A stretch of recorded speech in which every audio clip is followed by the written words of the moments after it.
Road safety అంటే road పైన సేఫ్గా డ్రైవ్ చేయడం మాత్రమే కాదు, రోడ్ పైన స్టైల్గా డ్రైవ్ చేయడం కూడా. కావాలంటే ఈ రీల్ చూడండి. వెపన్ పట్టుకున్న సోల్జర్ ప్రపంచం అనే కుటుంబాన్ని కాపాడుతూ ఉంటే, హెల్మెట్ పెట్టుకున్న రైడర్ కుటుంబాన్నే ప్రపంచంగా చేసుకొని కాపాడుతున్నాడు. ఇలా ఎందుకంటున్నానంటే, యుద్ధంలో వాడే ఆయుధం, డ్రైవింగ్లో వాడే హెల్మెట్ రెండూ సమానమే, రెండూ ముఖ్యమే. జుమ్ అని రోడ్ పైన ఫాస్ట్గా వెళ్తే మాత్రమే హీరోస్ అనుకుంటారు. కానీ మూవీలోని heroes entry scenes and elevation scenes చూడండి, మొత్తం స్లో మోషన్లోనే ఉంటాయి. ఇప్పటికైనా లాజిక్ అర్థమైందా? మజా స్లోలో ఉంటుందా, ఫాస్ట్లో ఉంటుందా?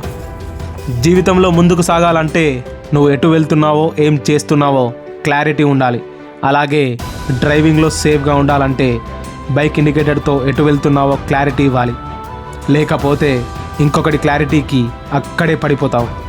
నేను చెప్తున్న ఈ విషయాలన్నీ నువ్వు కొత్తగా వింటుంటే మాత్రం నీకు వచ్చే కాల్స్ ఇంకొకరి ప్రాణాలు కాపాడేంత ముఖ్యమేమీ కావని నా గట్టి నమ్మకం.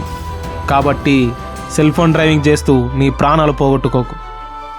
జీవితంలో ఒక్కొక్క మెట్టు ఎక్కుతూ ఉంటే నిన్ను రోడ్డు మీదకి ఈడ్చుకొద్దామని చూసేవాళ్ళు ఉన్నారా లేదా అని ఒక్కసారి అయినా తిరిగి చూసుకోవాలి. అలాగే నువ్వు రోడ్డు ఎక్కుతూ ఉంటే వెనకాల నుండి ఏ వెహికల్ అయినా వస్తుందా లేదా అని అద్దంలో చూసుకోవాలి. చూసుకోకపోతే నిన్నే కాదు, నీ కుటుంబాన్ని రోడ్డు పైన పడేస్తారు. సేఫ్గా ఉండడం అంటే రూల్స్ ఫాలో అవుతూ గుడ్ బాయ్లా ఉండడం మాత్రమే కాదు బ్రో.